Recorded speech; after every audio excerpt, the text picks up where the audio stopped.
Starting. Woo! Hello and welcome to In the Tunnel, episode 24. Uh, my name is Sean, I'm Jeremy. and today we are going to switch some things up a bit and get to a little bit of college football for the holidays. Yeah, and the Twitch stream is not work. The link did not work, but it's good. Huh.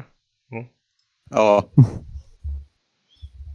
Oh, Uh, so we're just gonna do a quick rundown of football, as there is one game going on currently while we're recording. it's Titans Jags, so there might as well not be a game going Yeah, on. we're not gonna. I mean, even though the Titans are like a borderline wild card team, like they might as well not be. I don't think so. And then the Jaguars have all of 2 points, so you know that the defense is still okay. But they gave up 13 points to the Titans in the first half, so I mean, this just screams of a game that has like bore factor of 1,000. yeah. So special teams got a safety. Oh, That's about it. same thing from a fantasy perspective, I guess. Yeah, defense, special team, same thing. Mm-hmm. Often the same in fantasy. Yep. All right, yeah. So let's just get that quick rundown out of the way, right? So Yeah. Patriots 9-3, top of the AFC East. Yep, they're back. Yeah. I don't like that they're back, but they're back. Chiefs 10-2, top of the AFC West. Chargers one game behind. But the thing is the Patriots already beat the Chiefs, and it's just like I don't trust the Chiefs to not lose again as much as I trust the Saints or the Rams, even though the Saints did lose this week. Yeah. But I mean, it can happen. There's only 4 games left in the season. Yeah, but I'll tell you this. At one game out of first place, the Patriots are less likely to be benching their starters than other teams Yeah, who true. are in better position. True. And then so the Steelers are 7-4-1. I think they were last time we were talking about this. They were 7-3-1. Yeah. So, do your own math there. Yeah. We're only a half game up on the Ravens now, which stinks because I get Lamar Jackson's a good player, but come on, no Flacco and like a defense that was struggling the last time that we played them. This is, gotta clamp down here. Yeah, and then the Texans are 9-3 atop of the AFC South. I don't think the Texans haven't lost in 2 months, so they haven't lost in 9 weeks or 9 weeks for them. That is 2 months. Yeah. So yeah, but like nothing's really changed in the AFC aside from the Ravens inching closer to the Steelers, much to your displeasure.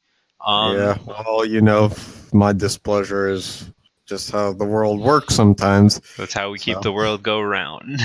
Yeah. I'm the weight that holds this society down. And so NFC it is. So Cowboys are the number 1 team in the NFC. That's 7-5. The other 2 teams are 1 game behind. Yeah, look, the Redskins started throwing Mark Sanchez in the game. I think we know what the narrative is here. Yeah, but so my thing is, their quarterbacks have taken break a leg too seriously. Oh yeah, absolutely. It was like all the family wishes about how they started their year so great and that they should just go out there and break a leg every week, and now all of a sudden you're looking at RG3 or not RG3. How would I confuse RG3 with Mark Sanchez? Yeah, as if they're one and the same. Oh God. RG3 is first of all he's in Baltimore. Yeah. So wow. Yeah. So anyway, all right, we're just gonna move on. They're basically gone because they've lost the last 3. So it doesn't really look good for them. Cowboys are on a 4-game winning streak. Eagles are on a 2-game. So you're looking at either of those 2 teams to win. but it looks like the Cowboys right now, due to them having the one game. Yeah, moving on though. NFC West, Rams are 11-1. Nothing else to talk about there. North, the Bears are 8-4. They've pretty much pulled away from the rest of the division. And NFC South, Saints are 10-2. They just lost their last game, as you heard Jeremy say like 5 minutes ago. Again, nothing really much to talk about that team specifically. Anything else you want to say?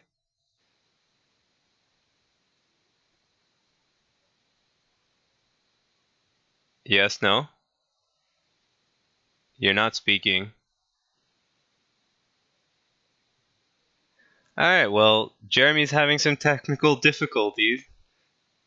So I'm gonna keep going. Oh, gotcha. I'm here. I'm here. You're here. The cord came out of the computer, folks. you got to know that your cords are a little. I was wondering why I kept saying stuff, and I was like, you kept churning through there. Yeah. So NFC North or NFC West. How about those Seahawks made it into the wild card? Huh? Mm-hmm. Yeah, right now they're in the wild card. We definitely didn't tackle that one before. No, I mean, yeah, we were kind of writing them off, but no, I just meant you didn't run through that division yet. Oh yeah, I mean, I kind of skipped over everybody but the Rams in that division,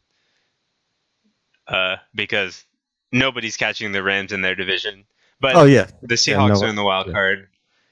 I'm pretty sure the Rams actually did clinch your division already. I would agree with you as long as they beat the Seahawks twice already, because technically the Seahawks can tie them. I know it happened at least once. Well, there you go. Nah. Technically, the Seahawks too can much tie math. them. Unless it happened twice. Yeah, exactly. Numbers are numbers. Yeah. Everybody in the North has kind of just dropped a game this past week. Yeah. So nothing's changed there. Yeah, the Panthers they're losing control. And I was talking about the North. Hey. Are we going through this quickly or not? Yeah. Work with me here. Yeah. And then, anything you want to bring up about the league in general? This is, big, not really NFL news, but what was it? Phil Mickelson beat Tiger Woods. So, that was like, yeah. Hey, look, this is the first time we've ever covered golf. So yeah, and they had to play 23 holes or something. In one sentence, we covered golf. Yeah, but they had to play like 22 or 23 holes because they kept just giving each other the freaking shot. I watched the entire. It's a gentleman's game.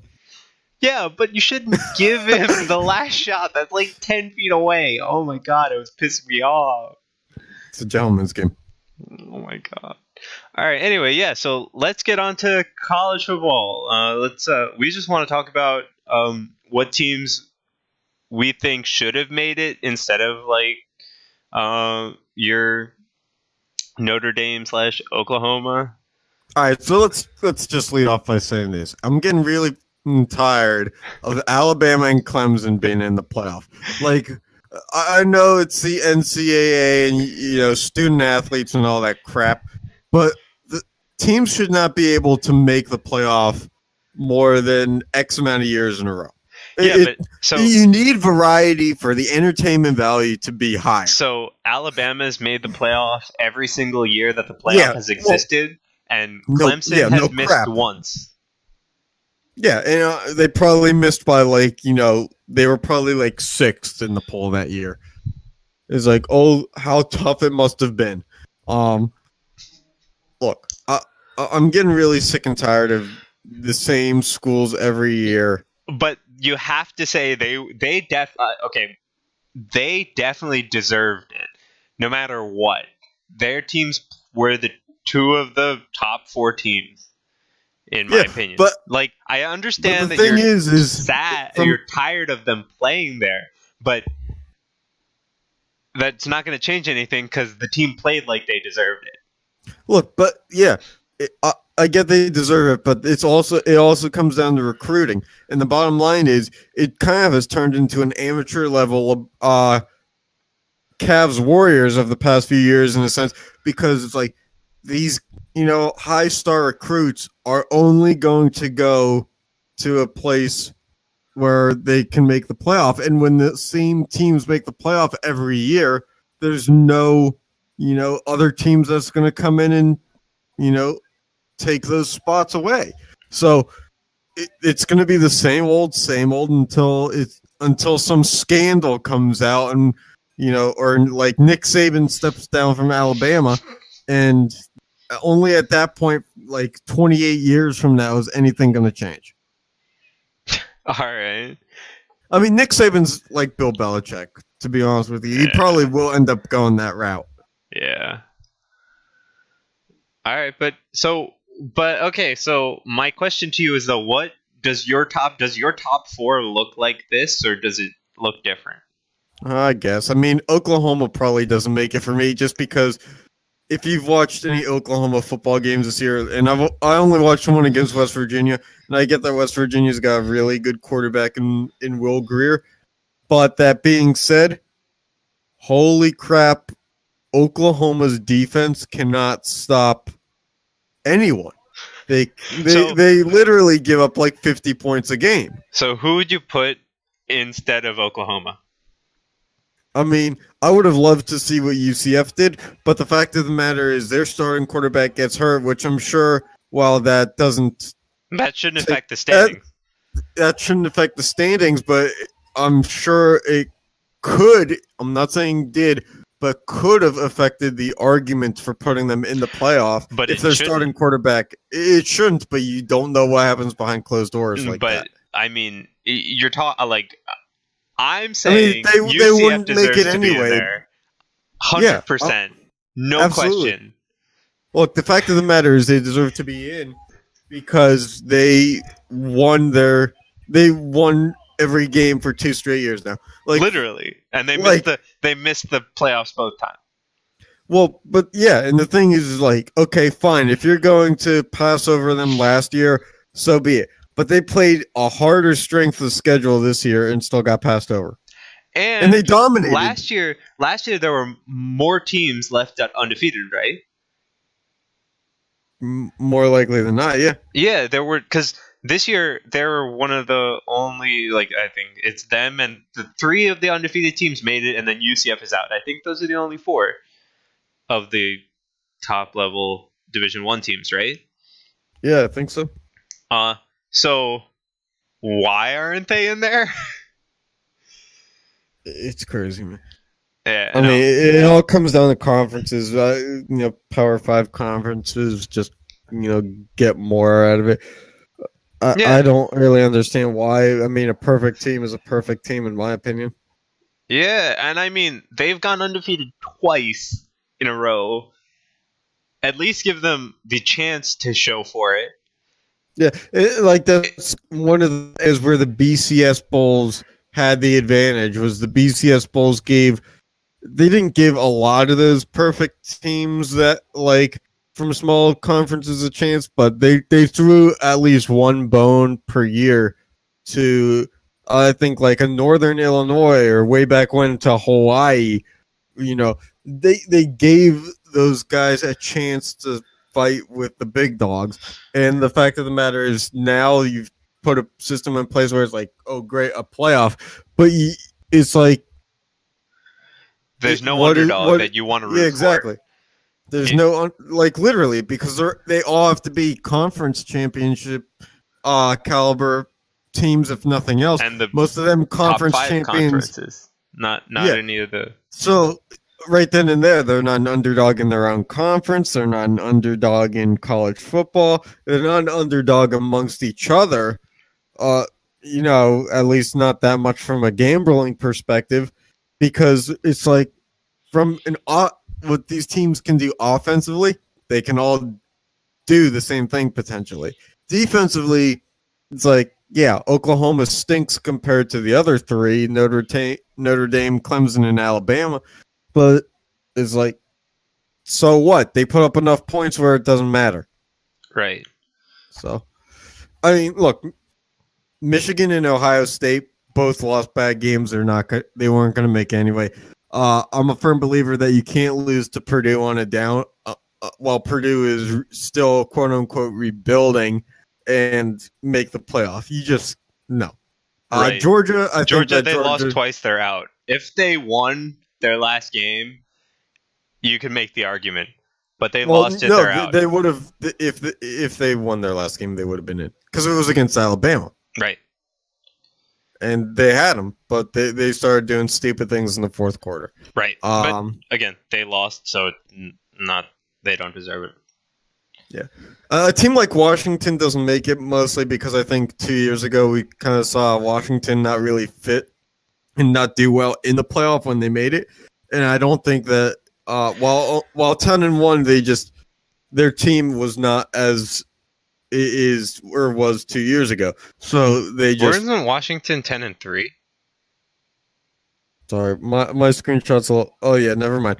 I thought they were 10-1 based off of our screenshot. My bad. My thing is, right, the only other two teams that I would ever consider allowing in the playoffs were UCF and Georgia, but Georgia lost their right on losing the last game. So my opinion is UCF was the team that probably should have made it over Oklahoma. Yeah. Just put all four undefeated teams in, and nobody will have a problem. Yep. Makes sense to me. But the thing is the Big 12 as a conference, as a league, gives up so much in terms of defense. I don't understand how you can have a qualifier for the playoff come from a league and a conference and a team that just is not as well rounded as the other three. Like I hate to beat on this drum even more, but right, this is supposed to be a competition of the best, not the best 3 in one team that like is good in one facet. Yeah. And that's another reason why UCF belongs, because UCF, statistically speaking, is better. Statistically speaking, they're better. The only argument you can make against them is they're not from a big top 5 conference, which that's not on the players. The players played their heart out and won 12 Well, it's not on the school either, because the school makes their schedule 4 years in advance. That's right. Every college, so it's like, look, I mean, UCF played Pitt this year. They played big schools in Power 5 programs, and they still dominated. Not that Pitt was going to, be anywhere near the playoff anyway, but, that kind of schedule. They did play ranked teams this year. Yeah. Yeah. So I mean, I do think, my list would have had them in and Oklahoma out. So let's run a hypothetical here. If it was a 16 playoff, you think that UCF still gets snubbed? Because I think that the NCAA still snubs them either way. Yeah. Yeah. So it's like, how much does it take before the NCAA actually does something right? At that point, I think you would have Georgia in there, and the NCAA would snub UCF, okay? Well, yeah, Georgia would be number 5, but it's like, who's number 6? Ohio State. I mean... Probably, to be honest with you. I think you could have made the argument for Ohio State over Oklahoma also, but I think the better... no.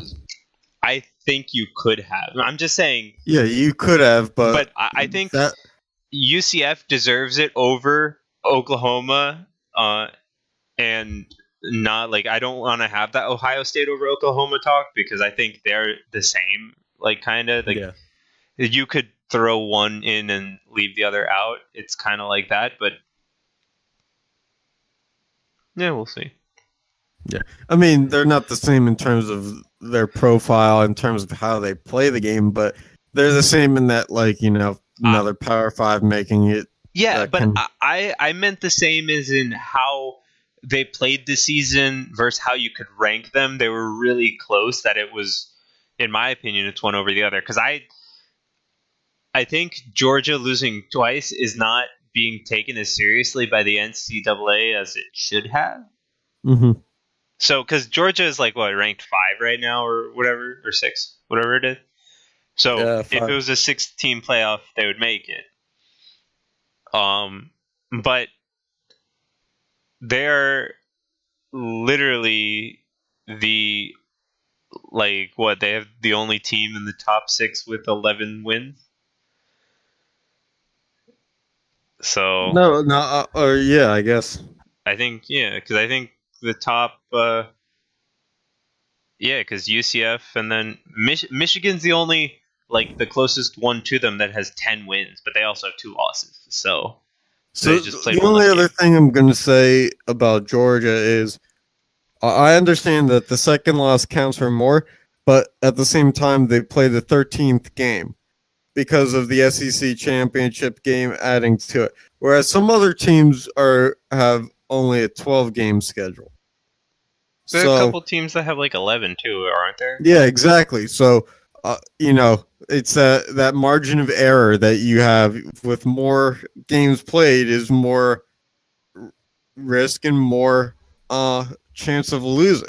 Right. So unfortunately, you'd love to be in your conference championship game, but 11-1 probably would have gotten them in. Mm-hmm. Yep, I agree.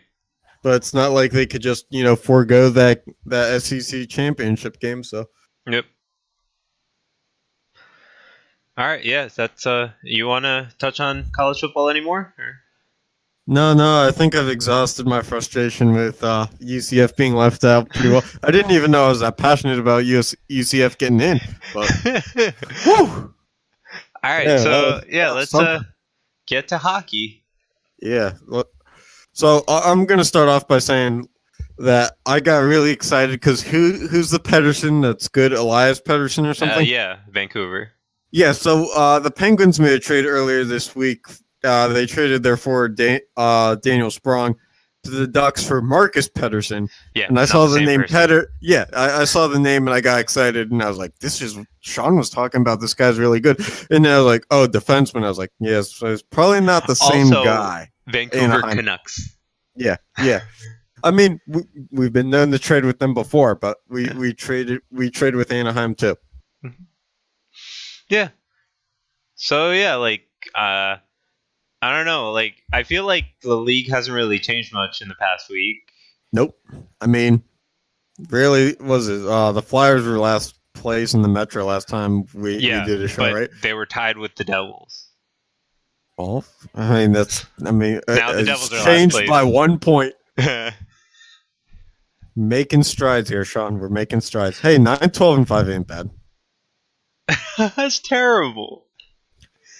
Yeah, but it's early. Yeah, but still, top Well, you division guys now. have lost Now 6 games in a row. Yeah, literally. Not a good look. Also, Not a good look. now there are 10 points separating the top and bottom of the Metro. Last week there was 7. Well, it's all good because now the Penguins are 12-10-5. Making power moves, and also we might be shopping Phil Kessel. Mm-hmm. And you guys picked up John Sebastian Day back, or D. Yeah. But he's going down to the minors because I don't think anybody else can claim to. Because everybody in the NHL gets their best players off of waivers. What I mean, I'm just bringing that up because he was on. I mean, he never made the fucking NHL team when he was there. So Yeah, what's one more guy in the minors?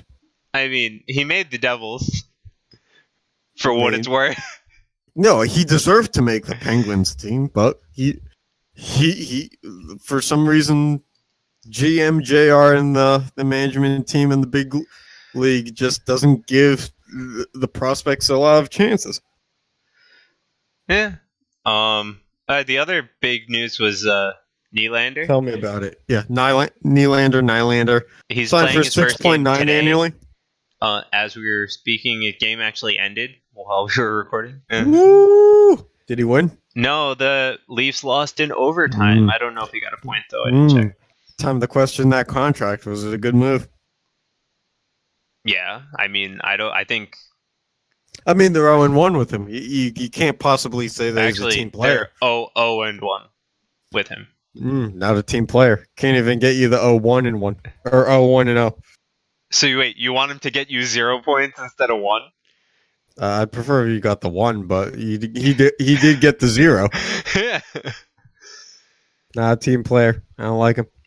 Yeah, he was on Matthews' Put him line. on the I heard trading block. at the start of the game. He was on Matthews' line. Mixing up the team chemistry. Not a good look.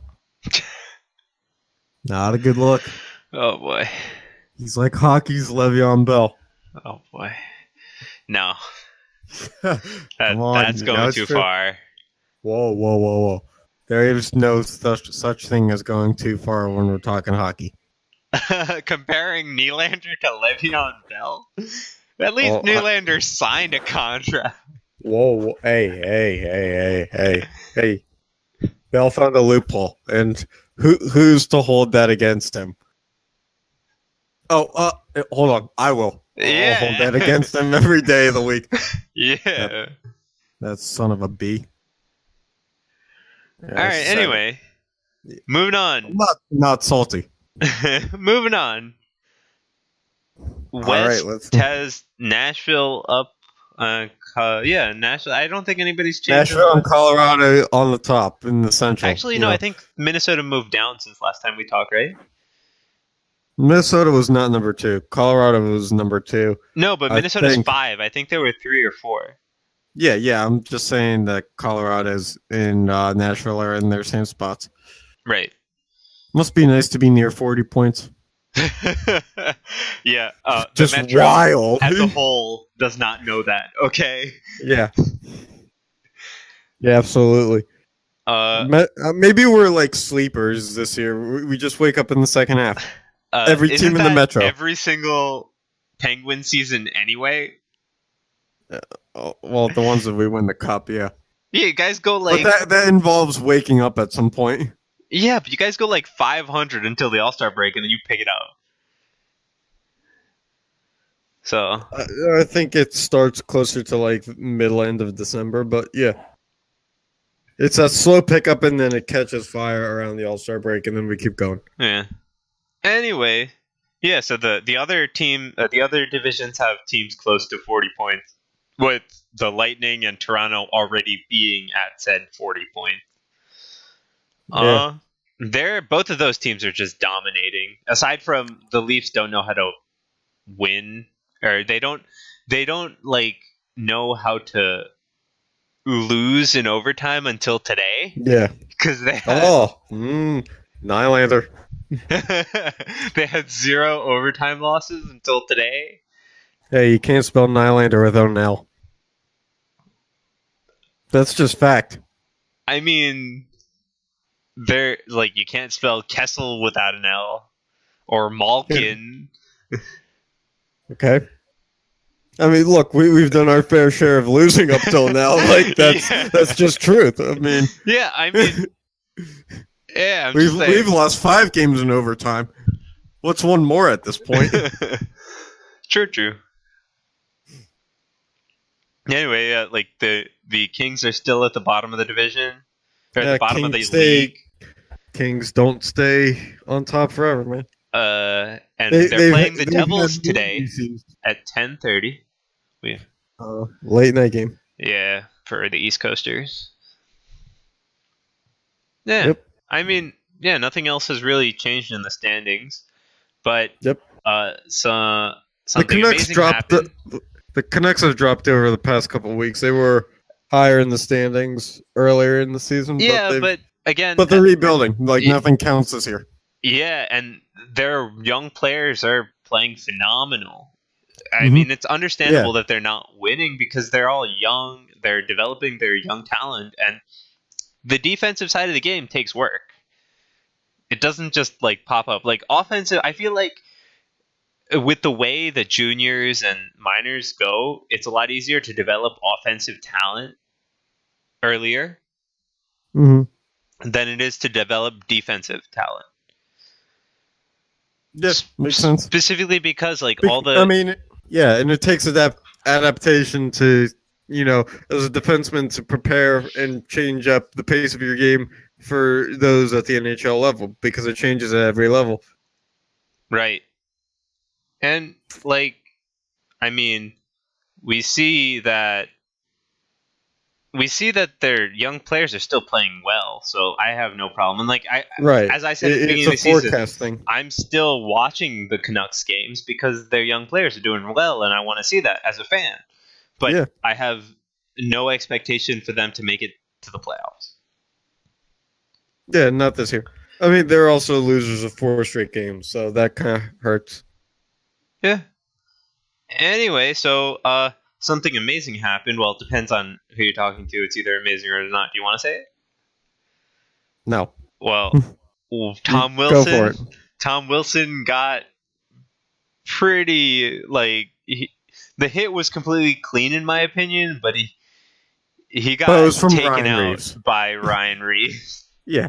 The hit was clean, but it was from Ryan Reeves, so you never know. Yeah, no. I watched the thing, and somebody did an analysis on it. Reeves hit him 0.51 seconds after he was touching the puck. Yeah, So, I just mean the intent of said hit. no, and also it wasn't illegal. Like the hit was completely clean in execution. That when I say clean, I mean it was actually executed cleanly. I'm just saying, I don't think Reeves was just going after a random Caps player. I think he knew he was going after Wilson. Yeah, but yeah, there we go. Now we're in agreement. But I'm saying that the execution of said hit was clean, even though at first glance, with Wilson's helmet popping off, it didn't look good. Yeah, they just bumped shoulders. Yeah, and Wilson just keeps his helmet way too loose. Yeah, friends do it all the time. And Wilson keeps his helmet way too loose, so it just flew off, and that's why he got hurt when he went down. Yeah, buckethead. So, yeah, but depending on... Basically, he got a concussion, though. To 30 teams, this is amazing because he's apparently getting what he deserves, even though I don't wish injury on any player. But to Caps fans, this kind of sucks. Actually, it sucks a lot. Because he got a concussion out of it. Yeah, and so he's going to be missing more games. So because he already missed was it 19 or 18 from the suspension? Somewhere under 20. Yeah, I think it was 18 or so. Yeah. Oh, the big news. How did I leave this off the sheet? NHL's coming to Seattle in 2021, 2022. Yeah, so, I mean, teams are going to have to start to prepare. Vegas will be exempt from the expansion draft because they'll be too new. Yeah, they'll only have been in the league 5 years. And it's 3 years, right? 4 years. 2021. For 24 years, 5 years. 4 years, right? So they started at 17. Yeah, okay. Or 16. Did they start in 16? I mean, it depends if we're establishing them in the sense that the season started in 16. established Seattle. Oh, yeah. But anyway, so they're going to move Arizona to the Central, which I think is the dumbest thing ever. I mean, who cares? It's Arizona.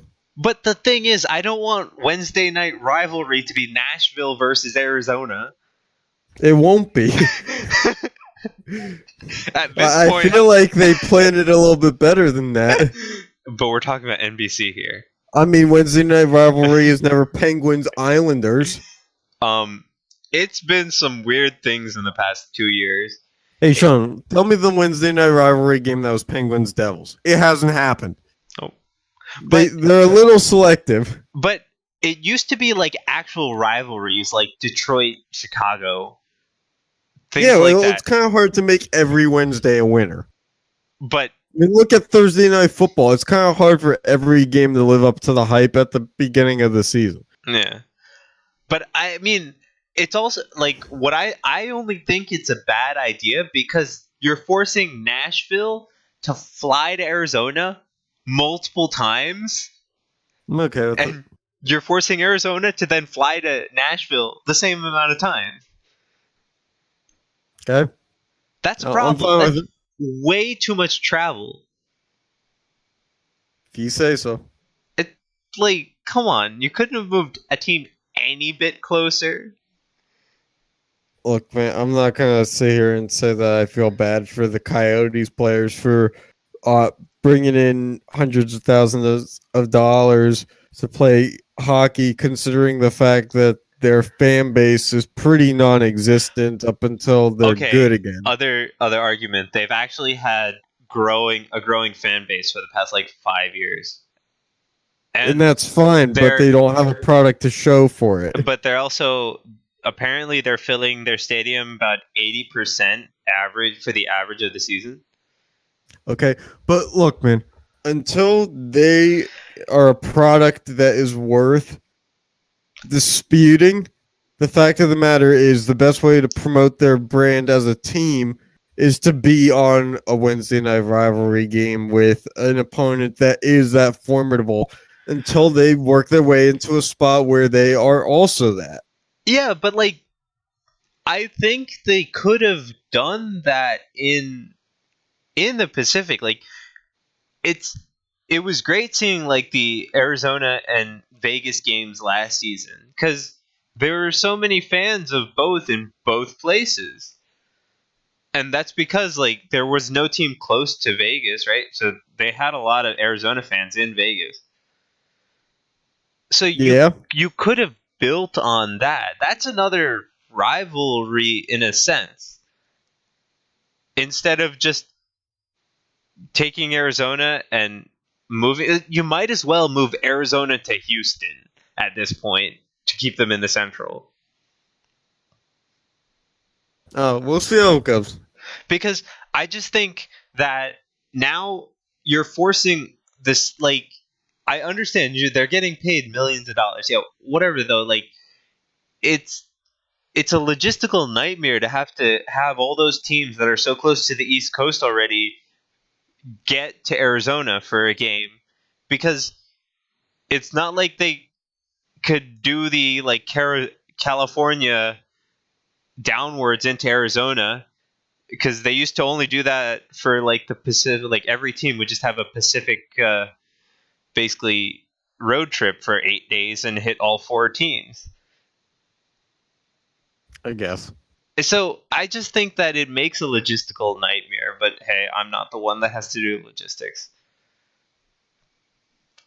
I mean, I just think that there's other factors to it than that.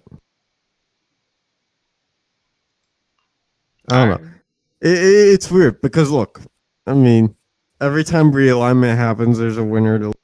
If you look at the Pacific, it's hard to, if you were to tell me as it stands right now, where Arizona fits in terms of division rivals, I can't tell you outside of, like you said, maybe Vegas, that they have any. That's it, Vegas. So, yeah, exactly. And that's too raw of a matchup to actually be a rival.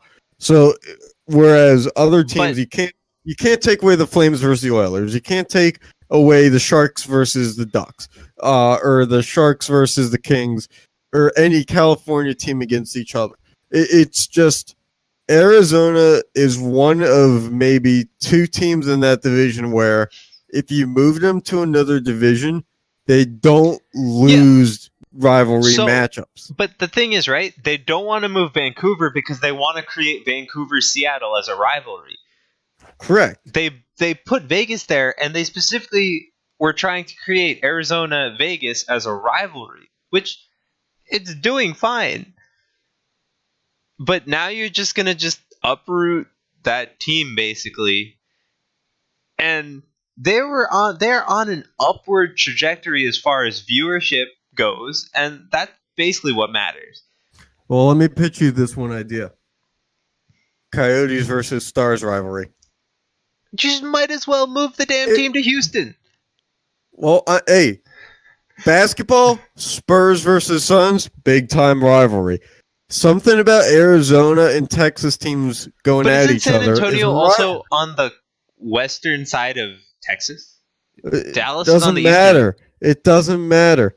Texas and Arizona are rivals in a lot of sports. I don't know about that. I mean, again, I have problems with it, but I can't bring up a better solution because that's whoever, like, they had to have been talking about this for a while. Hey man, I'll never understand why the Grizzlies are in the Western Conference of the NBA, but there's just some battles that we're not going to win. Yeah. Like, is Tennessee not on the eastern side of the country? Yeah, but look, we have Nashville in the Western Conference. Nashville's in Tennessee. And again, that one will stump me every time. Yeah, so we'll Every see. time. But yeah, like I mean, it, I think it's unfortunate for Arizona and for the Central teams because it just makes travel a logistical nightmare. But we'll see how it works. I'm glad that there's actually going to be an even number of teams in the NHL again, and it will be half the teams make the playoffs and half the teams don't. Mm-hmm. So I can't wait for that. Yeah, it'll hopefully make things more exciting. Yeah. All right. Anything you wanna bring up? No, I don't think so. I mean, look, it just it's one of those things where the NHL's hands are kind of tied because someone has to move it. Someone Yeah. has to move divisions, and unfortunately, they've probably run analytics that we haven't seen that indicate that this was a move that is more feasible to be done than other options. Yeah. I don't disagree. I just think it's disappointing. Yeah. Oh, absolutely. And it's one of those things where at like I said, someone has to lose it. Yeah.